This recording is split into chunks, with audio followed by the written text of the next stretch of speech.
Class 11 semester 1 an astrologer স্টের MCQ সাজেশনের part 2 আজকের এই ভিডিওতে শেয়ার করব। এর আগে ভিডিওতে পার্ট 1 শেয়ার করেছি। যারা যারা আগে ভিডিও দেখোনি, এই ভিডিও ডিসক্রিপশন বক্সে প্লেলিস্টের লিঙ্ক পেয়ে যাবে, অবশ্যই করে চেক করে নিও। আর যারা যারা এই কমপ্লিট সাজেশনের পিডিএফটা পারচেস করতে চাও বা ক্লাস 11 সেমিস্টার 1 কমপ্লিট সাজেশনের পিডিএফ পারচেস করতে চাও, তার জন্য তোমাদের এই ভিডিও ডিসক্রিপশন বক্স চেক করতে হবে। সেখানে হোয়াটসঅ্যাপ নাম্বারও দেওয়া রয়েছে, ইনস্টাগ্রামের আইডিও দেওয়া রয়েছে এবং টেলিগ্রাম চ্যানেলের লিঙ্কও দেওয়া রয়েছে। তোমাদের যেখানে সুবিধা তোমরা কিন্তু সেখানে যোগাযোগ করতে পারো। কন্ট্যাক্ট করলে আমি তোমাদের বলে দেবো যে কীভাবে তোমরা পিডিএফটা পারচেস করবে বা কিনবে। তো চলো অ্যান অ্যাস্ট্রোলজার এমসিকিউ সাজেশন শুরু করা যাক। What sharpen the astrologer's perception? জ্যোতিষীর ধারণাকে কোন জিনিসটা তীক্ষ্ণ করেছিল? লং প্র্যাকটিস, দীর্ঘ অধ্যয়ন। At the beginning of conversation, কোনো কথোপকথনের শুরুতে the astrologer let his customers to speak for at least 10 minutes. জ্যোতিষী কী করতো? তার কাস্টমারকে বা খরিদ্দারকে কম করে একটানা 10 মিনিট কথা বলতে দিত। If the astrologer had continued to live in his village, যদি জ্যোতিষী তার গ্রামে থেকে যেত, he would have carried on the work of his forefathers, তাহলে সে কী করতো? সে তার পূর্বপুরুষের কাজকর্মগুলোই চালিয়ে যেত। When the astrologer left home, যখন জ্যোতিষী বাড়ি ছেড়েছিল, he could not rest till he left it behind a couple of 100 miles, যতক্ষণ না সে 100 মাইল মতো পথ, মানে 200 মাইল মতো পথ এগিয়ে আসছে গ্রাম ছেড়ে, ততক্ষণ অবধি কিন্তু সে বিশ্রাম নিতে পারেনি। The perception of the astrologer was so fantastic that he could understand the clients problem within 5 minutes. জ্যোতিষীর ধারণা এতটাই চমৎকার ছিল যে সে তার খরিদ্দারের সমস্যা, ক্লায়েন্টের সমস্যা বুঝে যেত 5 মিনিটের মধ্যে। ফর আস্কিং এ কোয়েশ্চেন, প্রশ্ন জিজ্ঞাসা করার জন্য দ্য অ্যাস্ট্রোলজার চার্জ 3 পাইস, মানে প্রশ্নের উত্তর দেওয়ার জন্য জ্যোতিষী কী করতো? 3 পাই করে নিত। Next, the astrologer never open his mouth till the other had spoken for at least 10 minute. যতক্ষণ না সামনের ব্যক্তিটা প্রায় টানা 10 মিনিট মতো কথা বলে নিচ্ছে, ততক্ষণ অবধি কিন্তু জ্যোতিষী কোনো কথা বলতো না, ততক্ষণ সে কিন্তু তার মুখ খুলতো না।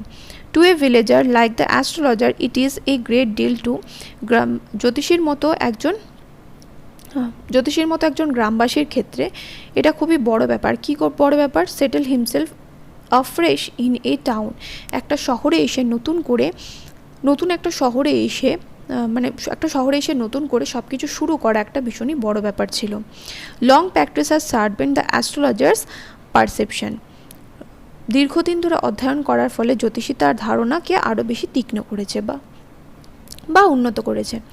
The spoken words of the client provided the astrologer enough stuff for a dozen answers of the clients and client's questions and advices for the client. মানে ওই ব্যক্তিটি যে কিনা 10 মিনিট ধরে কথা বলেছে তার খরিদ্দার, সেখান থেকেই কিন্তু সে 1 ডজন মতো, মানে জ্যোতিষী 1 ডজন মতো উপদেশ, মানে যথেষ্ট জিনিস পেয়ে যেত যাতে করে সে 1 ডজন প্রশ্নের উত্তর দিতে পারে বা ওই সামনের ব্যক্তিটিকে উপদেশ দিতে পারে, মানে প্রশ্নের উত্তর আর উপদেশ দুটোই দিতে পারে। তাহলে both option A and B দুটোই হবে। The question that the astrologer asks his clients and his character analysis made endeared him to the clients. জ্যোতিষী যে তার খরিদ্দারদের যে প্রশ্নগুলো করতো বা তার চরিত্র বিশ্লেষণ করতো, সেইগুলো তার খরিদ্দারদের বেশ পছন্দই হতো। The nuts vendor rose to go home, বাদাম বিক্রেতা বাড়ি যাওয়ার জন্য তৈরি হতো। কখন বাড়ি যাওয়ার জন্য তৈরি হতো? After blowing out his flare, তার আগুনটা নিভিয়ে দিয়ে। This was a signal for the astrologer to bundle up, এটাই ছিল জ্যোতিষীর কাছে একটা সংকেত যে গুছিয়ে নেওয়া সব কিছু। The signal refer to here, এখানে কোন সংকেতের কথা বলা হয়েছে? blowing out of the nuts vendor's flare before he's going home. Next, the only source of light left for the astrologer after the nuts vendor blew out his flare was, যখন বাদাম বিক্রেতা তার আগুন নিভিয়ে দিত, তখন যখন তার আগুনটা নিভিয়ে দিত, তখন যে একটা মাত্র আলোর উৎস জ্যোতিষীর কাছে এসে পড়তো, সেটা কোথা থেকে আসতো? A little shaft of green light, সেটা ছিল একটা অল্প সবুজ আলোর ছটা, দূরে কোনো একটা জায়গা থেকে আসতো। When the nut vendor blew out this flare, যখন জ্যোতিষী না বাদাম বিক্রেতা তার আগুন নিভিয়ে দিত, the astrologer had to make his own arrangements for going home, জ্যোতিষীকেও তার ব্যাগপত্র গুছিয়ে নেওয়ার ব্যবস্থা করতে হতো বাড়ি যাওয়ার জন্য। When the nuts vendor blew out his flare, যখন বাদাম বিক্রেতা তার আগুন নিভিয়ে দিত, the astrologer picked up his cowrie shells and paraphernalia, যখন বাদাম বিক্রেতা তার আগুন নিভিয়ে দিল তখন জ্যোতিষী তার কড়িগুলোকে তুলে নিল এবং তার ব্যবসায়িক জিনিসপত্রগুলোকেও উঠিয়ে নিল। The green shaft of light blotted out when, সবুজ আলোটা একটু অবরুদ্ধ হলো কখন? The astrologer was putting his professional materials into his bag, যখন জ্যোতিষী তার ব্যবসায়িক সরঞ্জামগুলো ব্যাগের মধ্যে ভরছিল। When the green shaft of light was blotted out, looking up the astrologer the astrologer saw a man before him. এর অপশানটা একটু ভুল হয়ে গেছে। যখন ওই সবুজ আলোটা অবরুদ্ধ হলো তখন জ্যোতিষী মুখ তুলে তাকিয়ে একজন লোককে তার সামনে দাঁড়িয়ে থাকতে দেখলো।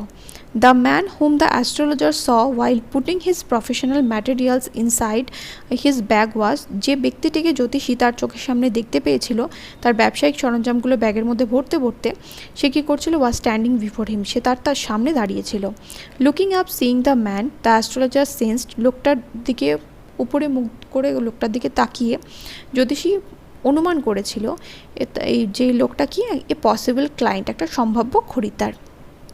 You look so careworn, তোমাকে বেশ চিন্তাগ্রস্ত দেখাচ্ছে। হিয়ার দ্য স্পিকার ইজ, এখানে বক্তাকে the astrologer. You look so careworn, here you refers to, এখানে ইউকে দ্য অ্যাস্ট্রোলজার জ্যোতিষী। না, এখানে ভুল বললাম, এখানে ইউ হচ্ছে দ্য স্ট্রেঞ্জার, এখানে অপশান বি সঠিক হবে। You look so careworn, the word careworn means careworn কথাটার মানে কি? অ্যাংশিয়াস, উদ্বিগ্ন। He picked up his cowrie shells and paraphernalia, here paraphernalia মানে সরঞ্জাম, তাহলে হবে equipment. Next, you call your self an astrologer, তুমি নিজেকে একজন জ্যোতিষী বলো। The speaker is the stranger, এখানে স্ট্রং লিখে স্ট্রেঞ্জার হবে।